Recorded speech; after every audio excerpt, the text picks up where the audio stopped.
Innal hamdalillah nasta'inuhu wa nastaghfiruh wa na'udzubillahi min syururi anfusina wa sayyiati a'malina may yahdihillahu fala mudhillalah wa may yudlil fala hadiyalah.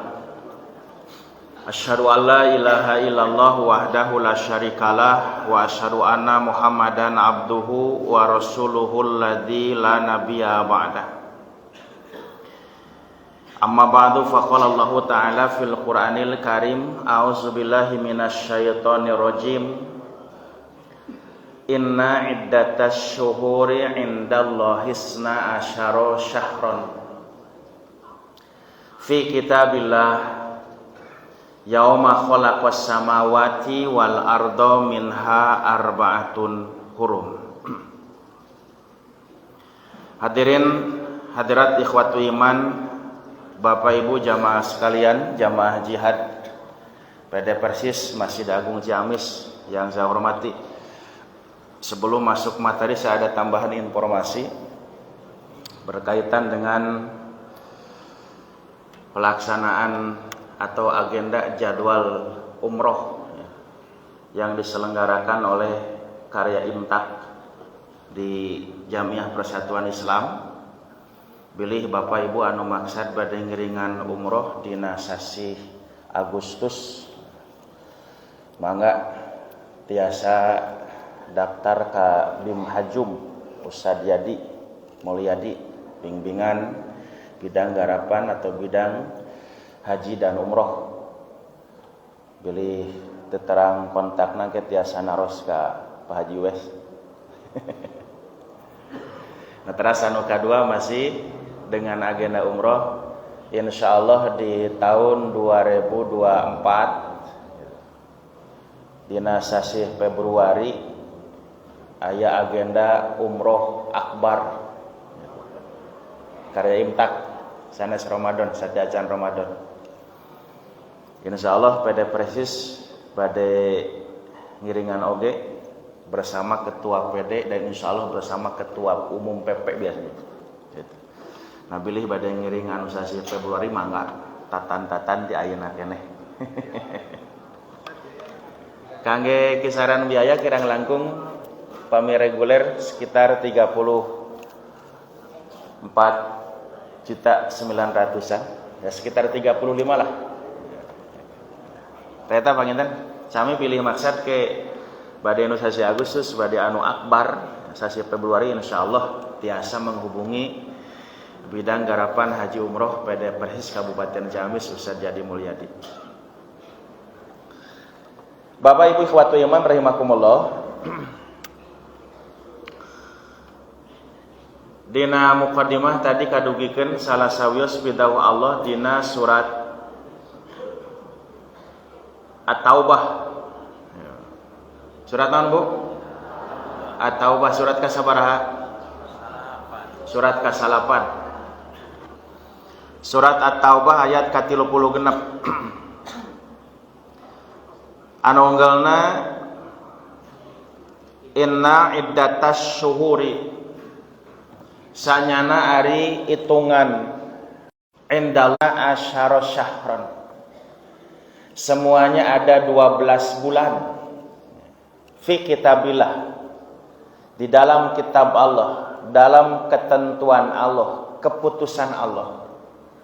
Yauma khalaqas samawati wal ard, sejak hari Allah menciptakan langit dan bumi.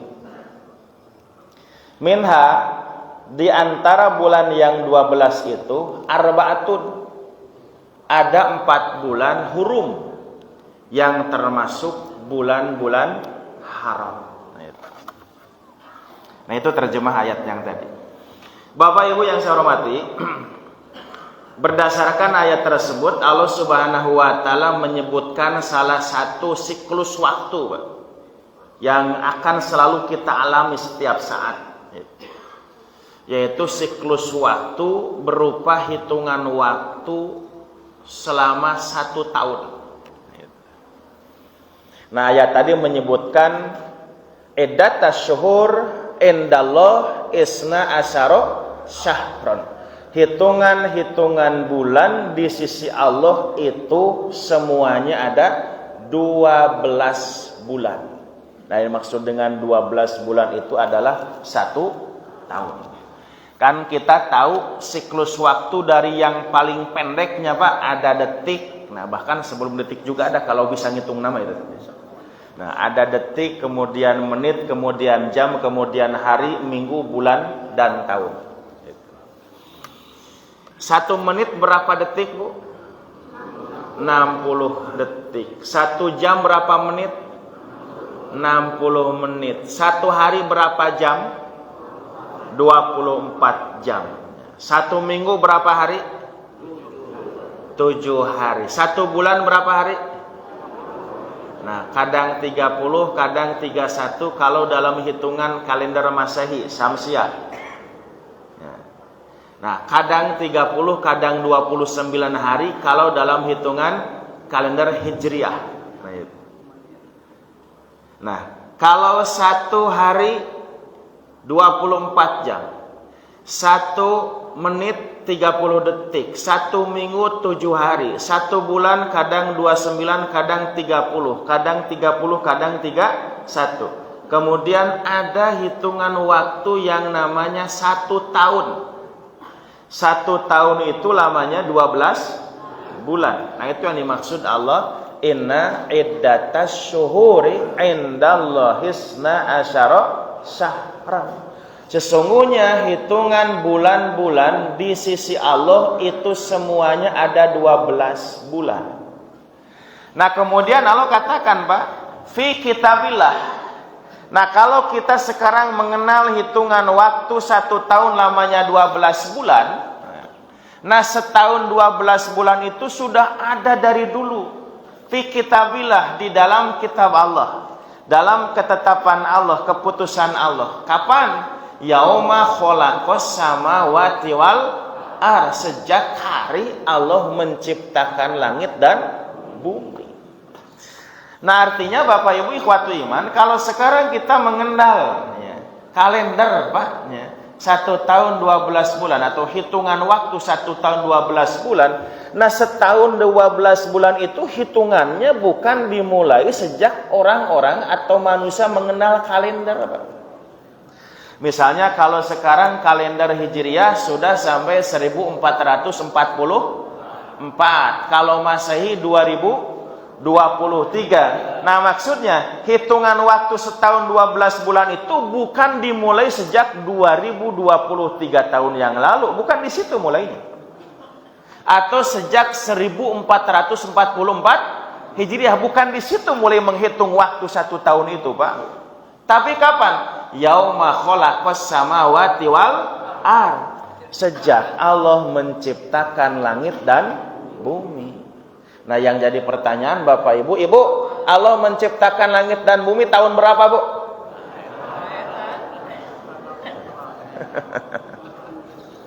Ada yang tahu, Pak? Iraha Allah nyiptakan langit bumi, Pak? Tahun kasabaraha? Tahun pertama, Pak? Ya. Tahun kahiji. Di mana kita bisa menyimpulkan bahwa Allah menciptakan langit dan bumi itu tahun pertama, tahun kahiji. Kan adanya hitungan waktu itu sejak tercipta langit dan bumi. Berarti langit bumi diciptakan sejak tahun pertama. Dah kalau nggak ada langit dan bumi, maka belum ada hitungan waktu itu. Baru ada hitungan waktu ketika tercipta langit dan bumi. Nah, cuma Bapak Ibu ikhwatu iman, kalau kita bertanya, Pak, ketika Allah menciptakan langit dan bumi di tahun pertama, nah, tahun pertama itu kalau kita ingin tahu berapa tahun sebelum Masehi kah itu? Nah, kan biasanya kalau menghitung mundur istilah sebelum Masehinya, Pak. Jadi kalau dihitung patokannya Masehi, nah itu. Kalau sekarang kan 2023, besok 2024 ganti presiden insya Allahnya. Ganti pasti makanya hayu anu eta. Terus maju 2025 26. Nah itu. Nah, kalau belakang istilahnya sebelum Masehi. Nah, kalau kita bertanya, tahun pertama dulu ketika Allah menciptakan langit dan bumi, ya, dihitung dengan kalender Masehi, itu berapa tahun sebelum Masehi, Pak? Nah, itu dipastikan sampai sekarang tidak ada seorang ilmuwan pun, profesor sepintar apapun yang bisa menghitung waktu itu. Kecuali para ilmuwan menyebutnya, Pak, itu adalah sekitar miliaran tahun yang lalu. Nah, hitungan miliaran tahun itu untuk menyebutkan waktu yang sangat lama dan tidak diketahui kapan mulainya, Pak. Itu. Kapan itu? Allah katakan itu sejaknya terjadinya alam seperti hari ini. Ada langit, ada bumi, bintang-bintang dan sebagainya. Nah, sebab awalnya Bapak Ibu ikhwatu iman, alam itu tidak seperti sekarang, Pak. Kita tinggal di bumi, kemudian ada matahari sebagai pusat tata surya kalau di galaksi kita itu. Kemudian satelit yang mengelilingi matahari itu banyak ya. Selain bumi ada Merkurius, Venus, Mars dan sebagainya. Kemudian ada bulan juga sebagai satelit bumi. Terus di angkasa sana ada bintang-bintang yang jumlahnya sampai triliunan katanya, Pak. Yang Al-Quran menyebutnya was-samai dzatil buruj, disebutnya buruj gitu. Buruj itu jamak dari burj, al-burj. Nah itu. Gugusan-gugusan bintang. Ya. Jadi kumpulan-kumpulan bintang di angkasa jumlahnya sampai triliunan. Setiap gugusan itu, Pak, memuat triliunan bintang-bintang. Jadi kita tidak bisa menghitung berapa jumlahnya bintang di angkasa itu. Nah, sebelum seperti ini, alam itu satu. Hiji Pak alam teh. Lihat surat Al-Anbiya, surat 21 ayat 30. Awalam yaral ladina kafaru annas samawati wal arda kanata ratqan fafataknahuma. Apakah orang-orang kafir tidak memperhatikan? Sesungguhnya langit dan bumi kanata ratqan. Dulu itu keduanya bersatu. Fafataknahuma, lalu kami pisah-pisah seperti hari ini. Nah, dulu Bapak Ibu alam itu satu. Gak ada langit, gak ada bumi, gak ada matahari, bintang dan sebagainya. Satu saja. Kemudian yang satu itu dipisahkan oleh Allah. Kapan? Nah, ketika terjadi sebuah ledakan besar, Pak. Nah, dalam teori ilmiah disebutnya teori Big Bang. Jadi alam itu ngebeledug, Pak. Hancur berkeping-keping dan terpisah-pisahlah seperti saat ini. Ada bumi, salah satu planet yang menjadi satelit matahari, dan itu planet yang dipilih oleh Allah sebagai tempat tinggal makhluknya, termasuk kita manusia bisa tinggal di sini. Ada matahari sebagai pusat tata suryanya, juga setiap hari menyinari bumi kita. Kemudian di malam hari ada bulan, termasuk bintang-bintang tadi yang jumlahnya sampai triliunan itu. Nah, disitulah, Pak, adanya hitungan waktu. Sebelum ada matahari, sebelum ada bulan, sebelum ada bumi, bisa waktu dihitung? Belum. Kan adanya hari itu ketika bumi berputar. Satu putaran bumi itu menghabiskan waktu 24 kali 60 detik. Artinya 24 jamnya, Pak. Jadi bumi satu kali putaran itu menghabiskan waktu selama 24 jam, dan itulah yang menyebabkan adanya siang dan malam. Kurang lebih 24 jam bumi kita. Nah, bumi yang ditinggali kita nih. Nah, yang kita tinggal di sini di Ciamis ya, Pak. 24 dari 24 jam tuh kurang lebih 12 jam dari pagi sampai sorenya. Bumi yang kita tinggali ini, belahan bumi yang kita tinggali menghadap matahari. Nah, kemudian kurang lebih 12 jam lagi maghrib sampai pagi itu bumi yang ditinggali kita, belahan bumi yang kita tinggali itu membelakangi matahari.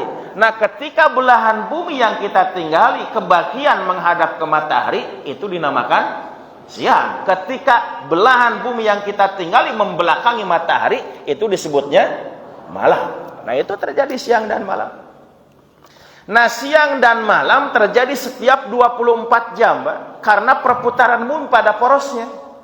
Nah, selain bumi berputar pada porosnya, bumi juga berputar mengelilingi matahari.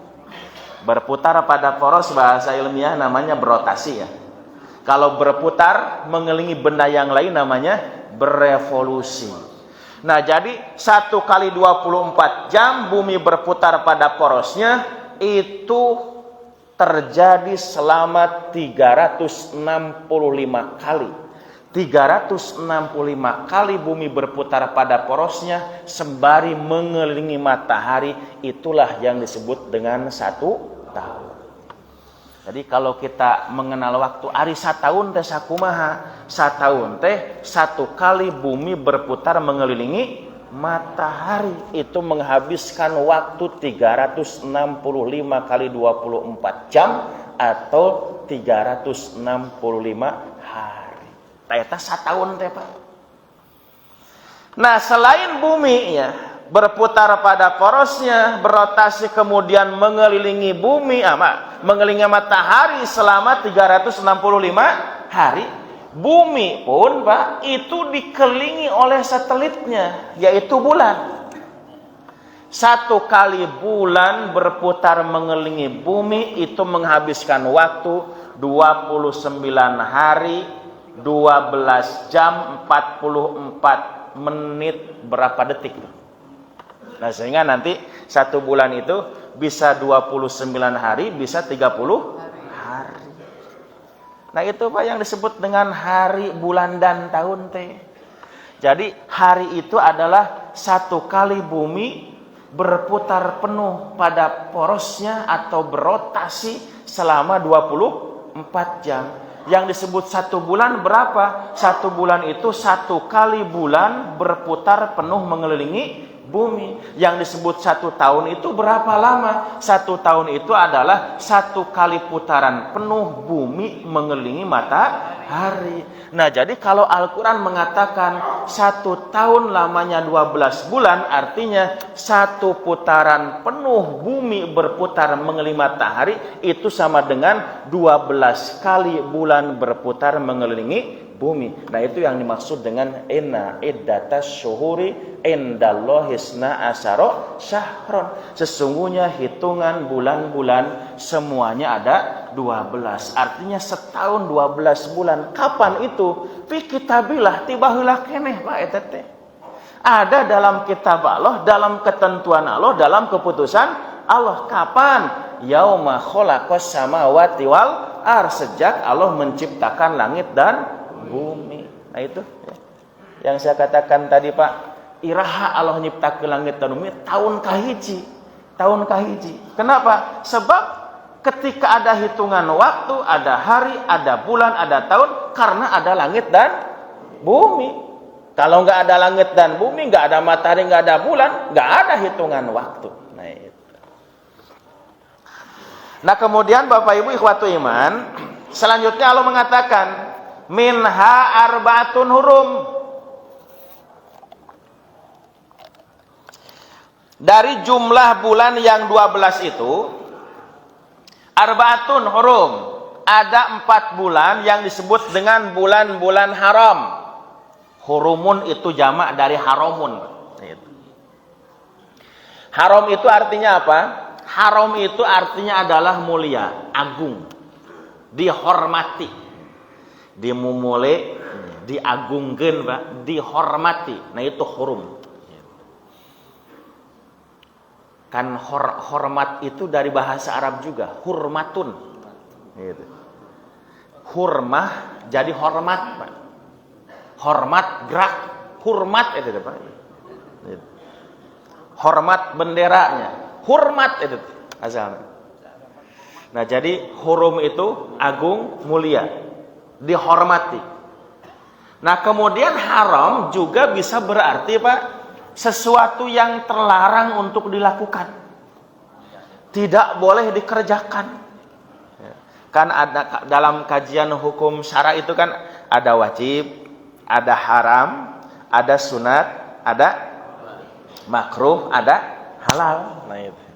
Kalau wajib mah harus dilakukan, tidak boleh tidak. Kalau tidak dilakukan, konsekuensinya dosa.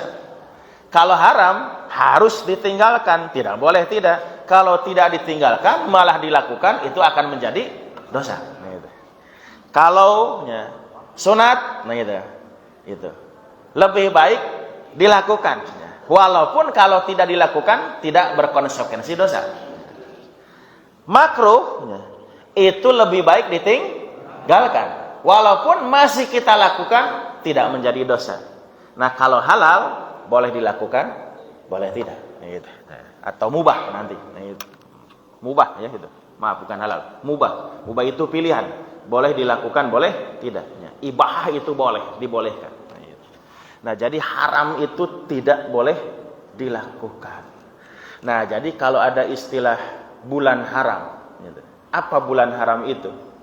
Nah, karena bulan haram itu bulan yang agung, bulan yang mulia, maka konsekuensinya adalah sesuatu yang dimuliakan itu mesti dihormati. Termasuk nanti ada konsekuensi, ada hal-hal yang terlarang untuk dilakukan di bulan-bulan haram itu.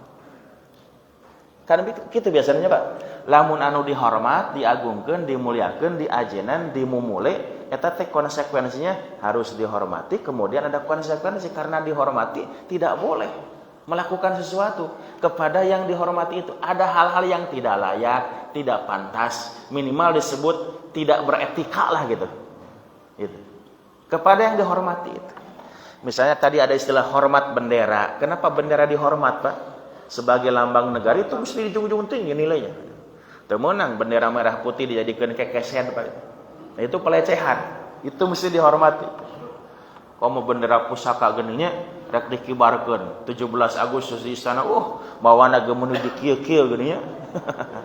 Naiknya salengkah-salengkahnya terus geus dibikeun ka presiden anu mikeunna teh Pak teu balik kanan eta teh. Mundur eta teh nya. Itu saking hormatnya, Pak. Itu. Hormat ke pejabat, hormat ke guru, ulama, ustadz, hormat kepada orang tuanya itu. Nah, itu konsekuensinya ada hal yang tidak boleh itu. Hormat kepada kedua orang tua, Bapak Ibu, karena kita menghormati orang tua, memuliakan mereka, ya, maka konsekuensinya kita bersikap, berperilaku, bahkan dalam berbicara, berbahasa pun itu harus hormat. Temenangnya apa orang nyarita kakorot siga kasapantar. Geus dahar sia acan. Ka inung bapak urang gitu, Pak. Nah itu. Itu mesti ada etika, ya. Kok menyebut Pak geus lalebok can sia.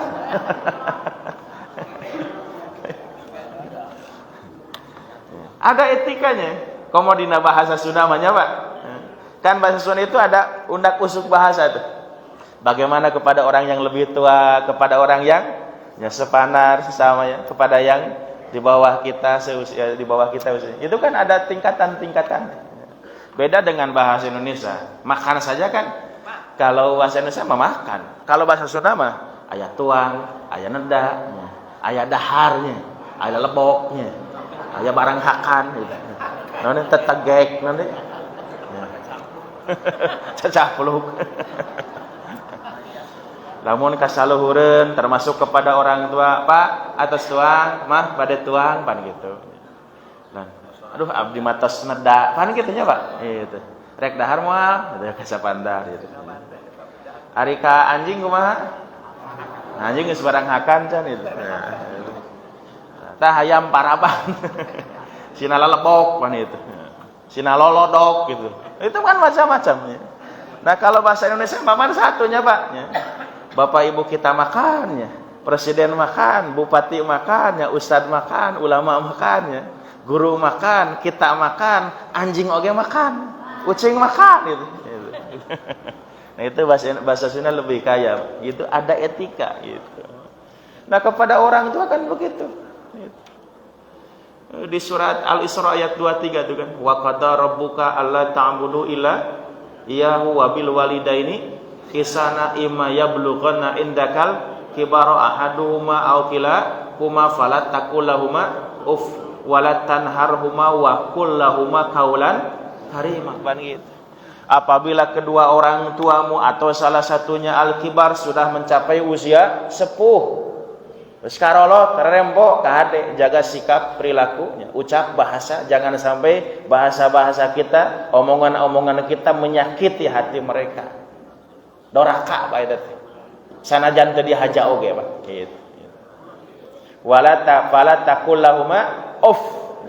Mengatakan saja tidak boleh, gitu.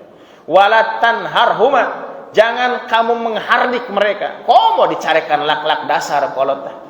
Wa qul lahuma qaulan karima, tapi ucapkanlah olehmu kepada mereka berdua dengan bahasa yang karim, mulia. Kenapa kita berbicara kepada kedua orang tua dengan harus dengan bahasa yang mulia? Karena posisi mereka adalah orang yang kita muliakan, kita hormati. Nah itu. Jadi bahasa oge teu meunang sagawaya, dihormati. Gitu. Ada Masjidil Haramnya, Pak. Ada tanah haram. Masjidil Haram, masjid yang mulia. Tanah haram, tanah yang mulia. Ada nilai-nilai lebih yang dimiliki oleh masjid dan wilayah-wilayah itu.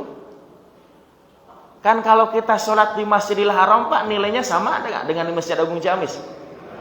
Enggak, ya Pak. Kata Nabi, sholatu fi masjidi hada, sholat di masjidku ini. Masjid mana, Pak? Masjid Nabawi di Madinah. Kata Nabi, sholatu fi masjidi hada, sholat di masjidku ini ka khamsi mi'ati sholatin fi masiwa, seperti ka alfi sholatin fi masiwa, seperti 1000 kali sholat kalau di masjid yang lain. Illa fi Masjidil Haram, kecuali di Masjidil Haram. Kata Nabi, kalau di Masjidil Haram nilainya ka alfi mi'ati sholatin, seperti 100.000 kali sholat fi masiwa kalau kita melakukannya di masjid yang lain. Pak, kalau di Masjid Nabawi 1 kali sholat itu nilainya sama dengan 1000 kali sholat di masjid kita ini nih, di Masjid Agung Ciamis. Kalau di Masjidil Haram, Bu, 1 kali sholat itu sama dengan 100.000 kali sholat di masjid kita, termasuk Masjid Agung Ciamis. Nah, kalau di Masjidil Aqsa, nah itu sama dengan 500 kali sholat. Nah, itu posisi masjidnya haram, Pak. Mulia, ada nilai lebih. Walaupun nanti kelebihan-kelebihan ini sebagian suka dipahami oleh umat Islam dengan pemahaman yang salah, Pak. Balik haji jadi tara sholat. Kunaon tenang boga ceng-celengan. Sekali sholat Masjidil Haram 100.000. Sekali sholat Masjid Nabawinya 1.000-nya. Sapoe Pak di Masjid Nabawi menang 5 kali sholat pan 5.000 kali. Sapoe di Masjidil Haramnya kali 100.000, 500.000 kali. Jom teh kudu sholat. Balik haji. Nah, padahal itu hanya untuk menunjukkan fadilah, keutamaan tanah haram, keutamaan Masjidil Haram. Nah, termasuk karena masjid itu mulia, tanah itu mulia, nanti ada konsekuensi karena dimuliakan, ada hal-hal yang terlarang, Pak. Gitu. Kan di tanah haram itu temenang ngaruksaknya, Pak. Jangankan bagi yang beribadah haji dan umrah, yang kita biasa-biasa tidak boleh melakukan kerusakan di tanah haram itu. Tidak boleh berperang, tidak boleh melakukan kejahatan kriminal, itu di tanah haram tidak boleh. Gitu. Sama seperti di bulan haram. Gitu. Nah, jadi kenapa ada 4 bulan yang haram, bulan yang agung, bulan yang dimuliakan? Karena bulan itu sangat dihormati. Nah, konsekuensinya nanti karena dihormati, ada hal-hal yang terlarang, tidak boleh terjadi selama bulan haram. Itu apa? Salah satunya selama bulan haram itu tidak boleh ada peperangan. Berperang di bulan haram dosa besar. Surat Al-Baqarah 217. Yas'alunaka 'anis syahril harami qitalin fihi. Qul qitalun fihi kabir. Mereka bertanya kepada engkau Muhammad tentang status bulan haram. Kemudian bagaimana hukumnya berperang di bulan haram? Katakan, jawab olehmu, qitalun fihi kabir. Berperang di bulan haram itu hukumnya dosa besar. Makanya umat Islam kalau misalnya ada yang nantang perang mbaknya, kemudian masuk bulan haram. Bulan haram itu apa? Kata Nabi ada 4 tadi ya. 1 bulan Dzulqa'dah sekarang, kemudian besok Dzulhijjah, kemudian besoknya lagi Muharram, dan 1 lagi bulan Rajab. Salasun mutawaliyatun. Ada 3 bulan yang berturut-turut kata Nabi. Dzulqa'dah, Dzulhijjah, Muharram, 1 lagi bulan Rajab. Nah itu bulan haram, tidak boleh berperang selama bulan-bulan itu. Nah kecuali kalau orang kafirnya nantang terusnya, itu bisa dikompromi ya. Apa boleh buat kita hadapi. Tapi kalau kita bisa agendakan ulang, jangan sekarang lah, nanti bulan Rabiul Awal saja. Karena bulan haram tidak boleh berperang. Nah itu syariat hukum menentukan, karena agungnya bulan itu tidak boleh ada peperangan. Dan yang menarik Bapak Ibu ikhwatul iman, larangan berperang di bulan haram itu bukan merupakan syariat baru, Pak. Dalam arti bukan syariat yang baru yang disampaikan oleh Nabi Muhammad ketika beliau diutus sebagai Rasul. Orang-orang jahiliyah dulu sebelum Nabi Muhammad diutus sebagai Rasul, mereka sudah tahu dari 12 bulan itu ada 4 bulan yang haram, dan di bulan itu tidak boleh berperang. Orang jahiliyah paham aturan itu, Pak. Kan kita tahu salah satu ciri kejahilian bangsa Arab dulu itu apa? Mereka adalah masyarakat yang gemar berperang. Masalah sepele, masalah kecil, tepi racik urang mah lah nu kitu mah teu kudu perang. Bisa kita negosiasi, bisa badami, bisa islah lah. Pira karena parebut kabogoh gitu nya. Tapi kakudu perang. Nah, tapi bagi orang Arab ketika ada konfliknya, satu konflik memantik itu bisa menjadi peperangan besar, Pak. Sebab perang bagi bangsa Arab waktu itu bisa jadi ajang menaikkan prestise, Pak. Gengsi antara kabilah. Jadi kalau ada kabilah selalu menang berperang, itu tandanya kabilah yang disegani, dihormati. Nah, kalau perang itu bukan sebentar, Pak. Bukan hitungan hari, bukan hitungan bulan, sampai bertahun-tahun. Ketika Nabi baru datang hijrah dari Mekah ke Madinah, di Madinah Bapak Ibu ada 2 kabilah besar, yang namanya kabilah Aus dan Khazraj. Kedua kabilah itu belum berhenti berperang sampai Nabi datang ke Madinah, dan itu sudah berlangsung selama kurang lebih 150 tahun kata ahli sejarah. 150 tahun perang. Nah, kalau berperang 150 tahun berarti kan itu dipelihara, Pak. Dan diwariskan konflik itu. Da moal kaumuran gitunya 150 tahun ku saurang mah tuh. Kira-kira 150 tahun berapa generasi itu? Ya, bisa sampai 3, 4, bahkan 5 generasi, Pak. Jadi perang teh baheula mah di kalangan bangsa Arab itu bisa jadi warisan, Pak, bukan cuma harta warisan itu. Ya lamun kita meureun jang ya. Bisi bapak kabur maot teh kaumuran ya. Urusan jeung urang Banjar misalnya itu. Can beres. Teruskeun ku sia. Nah gitu. Diwariskan permusuhan itu. Makanya gak enak kalau orang Arab berperang itu sampai bertahun-tahun lamanya. Nah tapi kalaupun mereka berperang selama itu, apabila masuk bulan haram yang 4, Pak, Dzulqa'dah, Dzulhijjah, Muharram termasuk Rajab, mereka tahu aturan berhenti selama bulan haram itu tidak boleh ada. Nah itu konsekuensi agungnya bulan, tidak boleh ada peperangan. Termasuk tidak boleh ada pembunuhan, kejahatan, ya, tindakan kriminal gitu. Seperti hanya di tanah haram, sama seperti itu. Nanti kalau kita membaca aturan hukum Islam tentang hukum pidana Islam, bab fikih jinayah gitu. Kan nanti ada orang yang melakukan pembunuhan di bulan haram itu dosanya lebih besar daripada yang melakukan pembunuhan di luar bulan haram. Seperti orang yang melakukan kejahatan di tanah haram, di Masjidil Haram, itu dosanya lebih besar, termasuk nanti konsekuensi hukumannya bisa lebih besar dibandingkan dengan orang yang melakukan kejahatan di luar tanah haram. Itu. Nah, itu Pak konsekuensinya. Nah, itu makanya kenapa 4 bulan disebut bulan haram, karena termasuk bulan agung, bulan dimuliakan, bulan dihormati. Terutama yang 3 ini Pak. Salasun mutawaliyatun kata Nabi. 3 bulan berturut-turut. Ini mesti aman. Kenapa mesti aman? Karena adalah musim orang-orang sedang melaksanakan ibadah haji.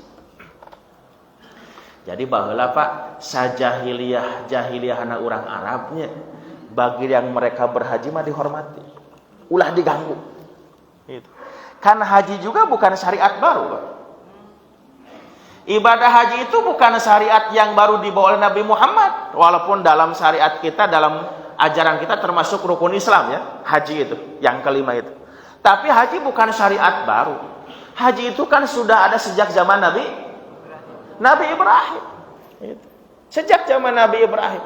Nah kemudian berlanjut sampai kepada anak turunannya. Sampai dilanjutkan Nabi Ismail. Sampai oleh bangsa Arab. Bangsa Arab itu kan keturunan Nabi Ismail. Makanya mereka mengenal syariat haji. Dan orang-orang jahiliyah mengenalnya ritual ibadah haji. Karena memang Ka'bahnya juga ada di situ.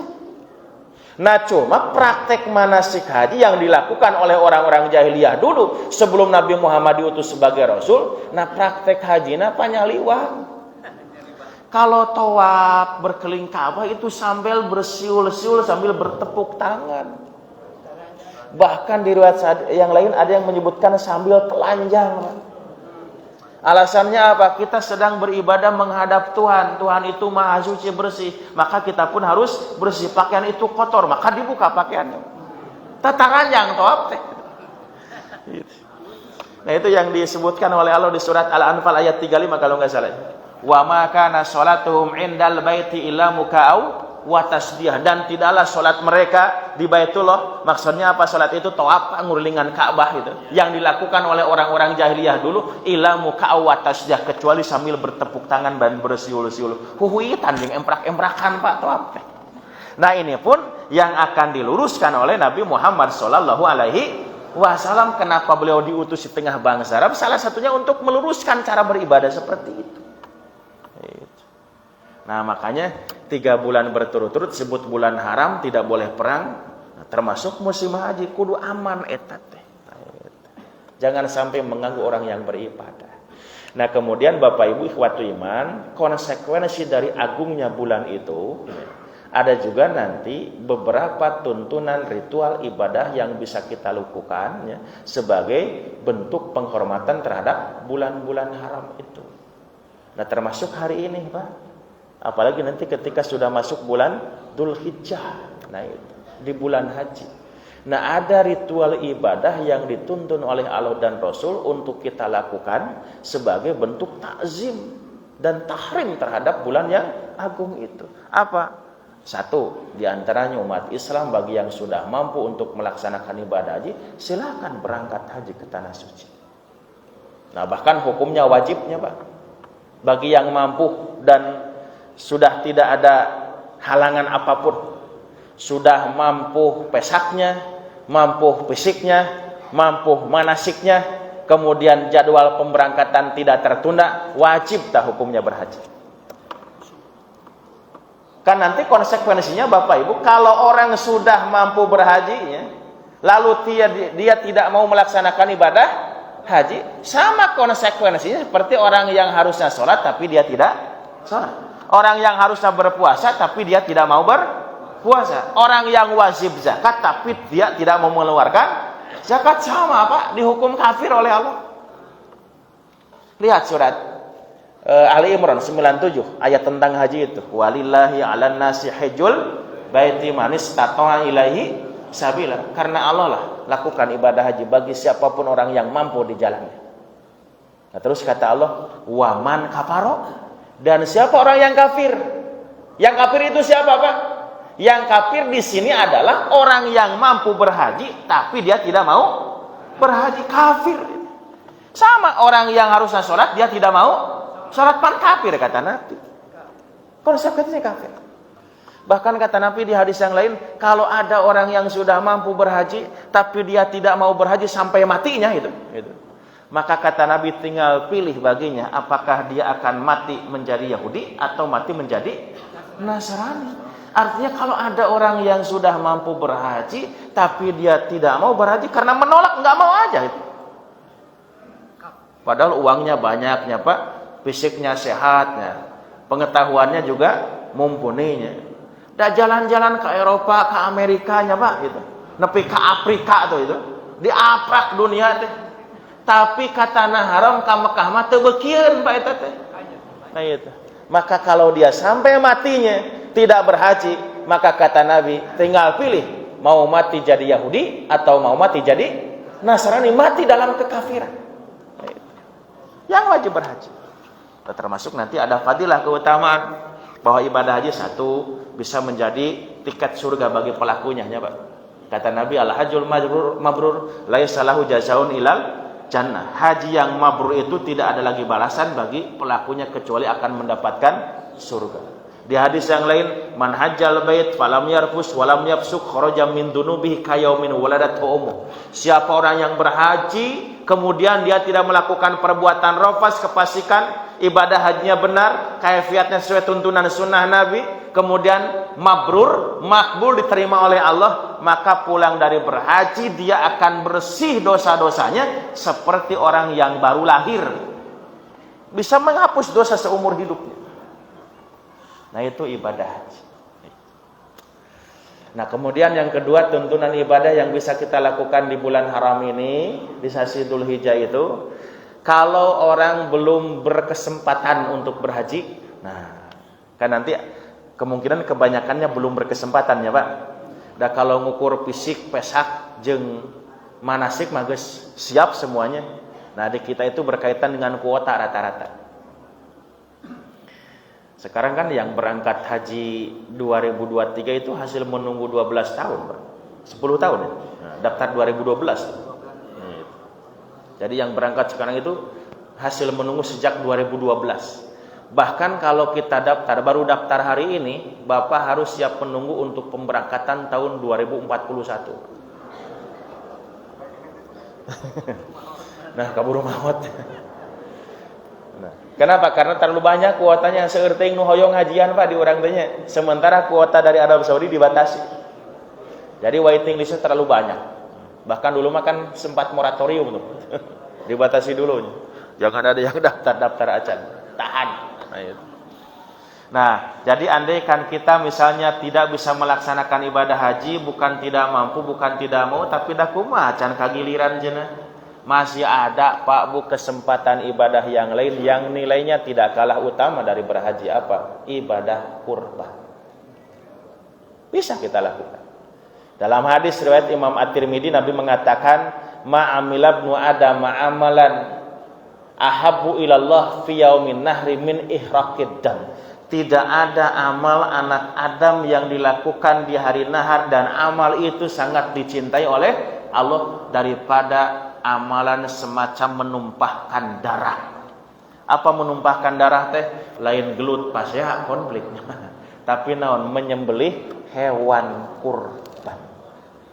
Nah terus kata Nabi, innahu sayati yaumal qiyamati biquruniha wa asy'ariha wa azlafiha.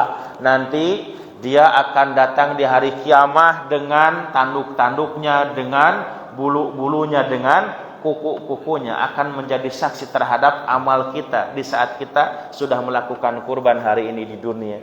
Dan nanti pahala orang yang berkurban kata Allah akan cepat sampai kepada Allah sebelum tetesan darah hewan kurban menyentuh bumi, Pak.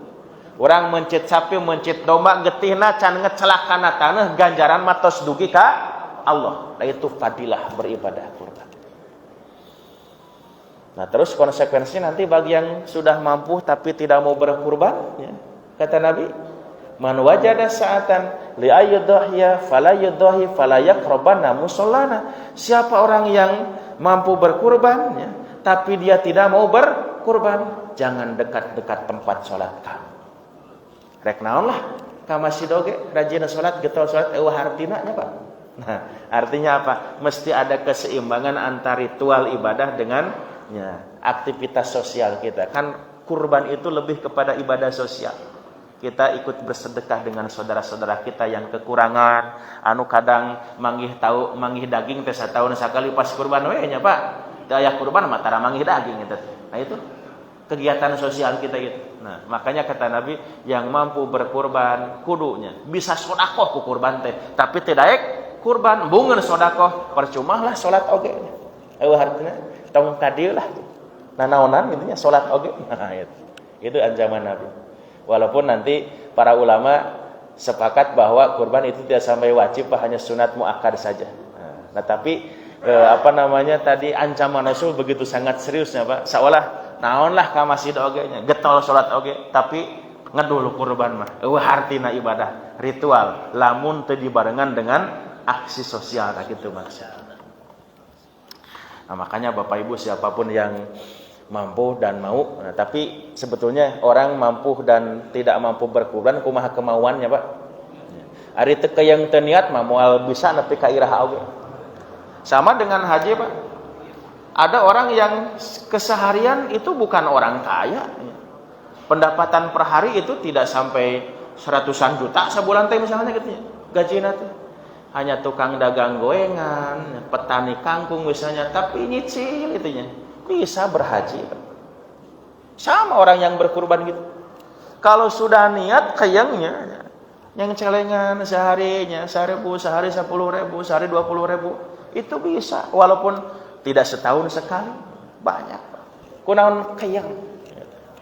Matak lamun yang celengan sehari 50.000 nya Pak, bisa kurban?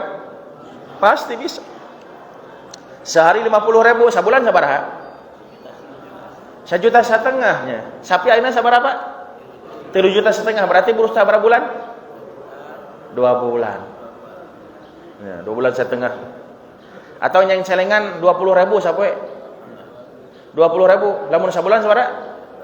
600. Mun satahun?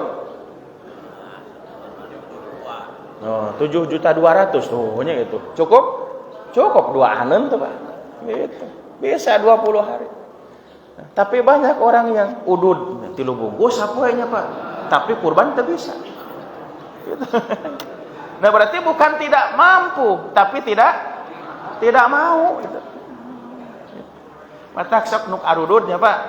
Nu arud eureun arudud. Sok ceng-celengan ke.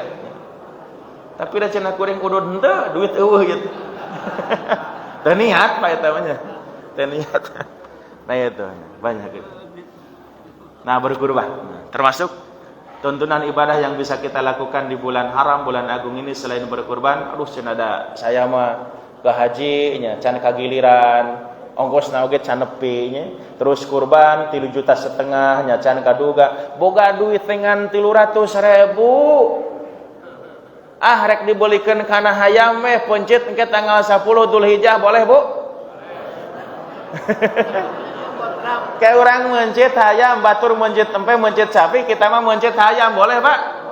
Boleh. Ngan ulah diniatkeun kurbannya Pak. Da kurban mah moal bisa ku hayam mah, sanajan hayamna sagede embe gitu nya. Moal jadi.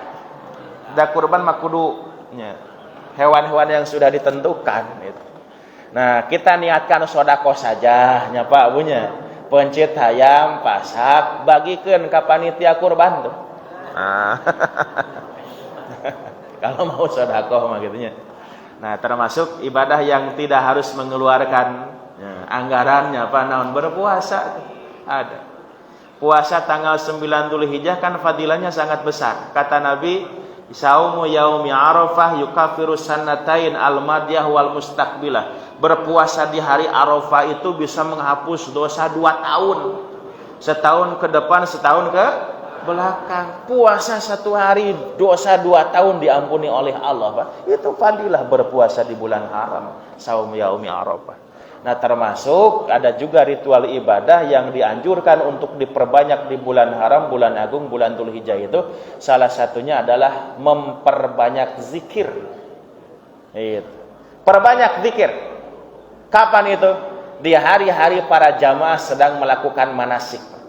Zikir seperti apa? Dengan menggemakan kalimat takbir, tahmid, tahlil. Jadi takbiran Bapak Ibu di bulan Dzulhijjah itu ya, waktunya lebih leluasa dibandingkan dengan takbiran di Idul Fitri. Kan gitu kalau kita baca riwayat-riwayat hadis.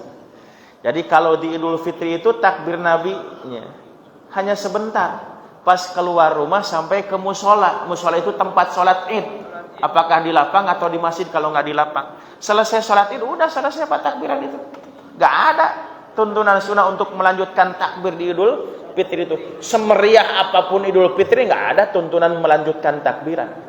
Nah yang ada takbiran berlanjut itu di Idul Adha. Karena memang Idul Adha itu waktu takbirannya sangat luas. Sampai 5 hari. Sejak tanggal 9 Dzulhijjah sampai tanggal 13. 9 Dzulhijjah waktu subuh di hari kita berpuasa Arafah. 10, 11, 12, 13 waktu asar. Silakan. Bahkan kata Imam Syafi'i, Pak, ketika kita mau bertakbir di Idul Adha itu nggak usah berjamaah di masjid kayak begini. Di mana saja, di rumah bisa, sendiri bisa, ya. Siang, malam, sore, pagi, silahkan. Sambil berjalan bisa, di tempat kerja bisa, ibu sambil masak takbiran boleh, Pak. Si bapak ngoreng di kebun bari takbiran boleh, Pak. Gemakan takbir itu. Nah, fadilahnya apa? Nah, di sini, Pak, Bu, peperiheun. Peperiheun, bahasa Indonesia peperiheun naon artinya?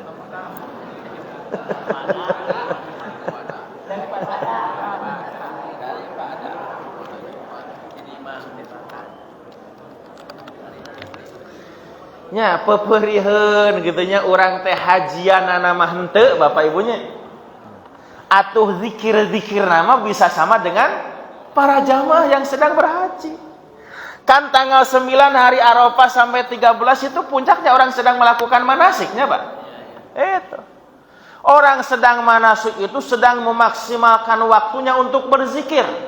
Baik dengan talbiyahnya, dengan doa-doa khusus yang berkaitan dengan manasik, ataupun dengan doa-doa yang ingin mereka sampaikan kepada Allah secara umum itu. Itu di waktu manasik full mereka manfaatkan waktu untuk berzikir. Di Arafah, di Mina itu. Itu mereka full berzikir. Nah, kita yang tidak berhaji, Pak, di sininya imbangi zikir mereka dengan mengumandangkan takbir itu. Nah itu Bapak Ibu ikhwatu iman, di antara ritual-ritual ibadah yang bisa kita lakukan di bulan haram, khususnya bulan Dzulhijjah, sebagai bentuk takrim, takzim, tahrim terhadap bulan agung itu, ya, ada dari mulai beribadah haji, yang belum sempat berhaji ada ibadah kurban, yang nggak bisa berkurban ada tuntunan untuk berpuasa di hari Arafah, termasuk juga untuk memperbanyak zikir kepada Allah. Bapak Ibu ikhwatu iman rahimakumullah, demikian yang bisa saya sampaikan pada kesempatan pagi ini. Ada pertanyaan? Ustaz, pertanyaan seputar Idul Adha dan kurban. Ya. Pertama, bahwa Idul Adha tahun ini berpotensi dua berbeda, hari Rabu dan hari Kamis. Yang satu dengan metode wudhu hilal, yang kedua dengan metode tingkat ruqyah. Bagaimana dua-duanya ada sah, yang satu Rabu, yang satu Kamis, juga dengan puasa Arafah. Itu kan menyangkut. Ada puasa Arafah dan Selasa, ada juga puasa yang ada mohon penjelasan. Ya. Ini sama jawabannya dengan perbedaan Idul Fitri kemarin ya Pak. Jadi begini. Da masalahna mah kenapa Pak? Teu aya Rasulullah gitu. Nya. Upami aya Rasul masalah saya. Tidak ada orang yang punya otoritas menentukan keputusan hukum mutlak seperti Nabi. Di level para ulama mah tidak ada yang mutlak, itu semuanya adalah hasil ijtihad. Jadi beda pendapat seperti ini termasuk menentukan awal bulan dengan metodenya pun itu hasil ijtihad. Metode wujudul hilal, metode imkanut ru'yah. Selama itu adalah hasil ijtihad, kalau belum sepakat misalnya, silahkan berbeda dengan tetap saling menghormati. Cuma yang mau berbeda harus konsekuen dengan pilihannya. Itu. Misalnya ada orang yang taruhlah kemungkinan potensi lebaran hari Rabu.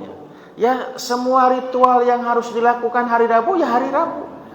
Kalau lebarannya dia milih lebaran hari Rabu, nya sholat idnya juga hari Rabu. Ulah milu lebaran poe Rabu tapi sholat idnya poe Kamis. Kayak kemarin kalau Idul Adha mah enggak terlalu ya. Kalau Idul Fitri kayak kemarin kan begitu faktanya. Ingin selesai puasa apa di hari Kamis ya. Jumat enggak puasa lagi karena orang lain juga ada yang lebaran di hari Jumat itu. Dia enggak ikut puasa, tapi sholat idnya poe Sabtu. Tanya enggak konsekuen itu. Nah, jadi kalau mau berbeda tetap dengan keputusan dan pilihannya masing-masing, silahkan, tapi mesti konsekuen dengan pilihannya. Yang mau lebaran hari Rabu besok, maka puasa Arafahnya hari Selasa. Yang mau lebaran hari Kamis, puasa Arafahnya hari Rabu. Nah gitu, mesti konsekuen. Satu lagi Ustaz, perihal hewan kurban. Ya. Itu disarankan bagi yang mau. Sekarang ada bapak aduh, mendingan sapi yang 25 juta jantan atau mending 20 juta pendidikan, cuma Ustaz. Karena lebih murah kalau penjelasan. Boleh nggak dengan harga yang lebih murah dan tinggal? Ya. Sebetulnya tidak ada larangan, Pak, ya, berkurban dengan hewan betina. Ya. Cuma ketika enggak dilakukan, misalnya banyak memilih jantan, sebab betina itu adalah pibibiteun gitu. Nah, gitu. Pibibiteun. Jadi lamun betinanya dihabiskan semua, kayak sanu nganakeun anak, nah gitu. Gitu. Nah. Jadi tidak ada ketentuan dan tidak ada nilai lebih. Jadi lebih bagus kene dengan yang jantan. Secara hukum nggak ada, kecuali alus keneh ku jalu teh supaya nanti anu bikang teu behak, nah gitu. Nah gitu maksudnya mah gitu. Nggak ada kelebihan secara hukum. Ya. Cukup. Oh ya.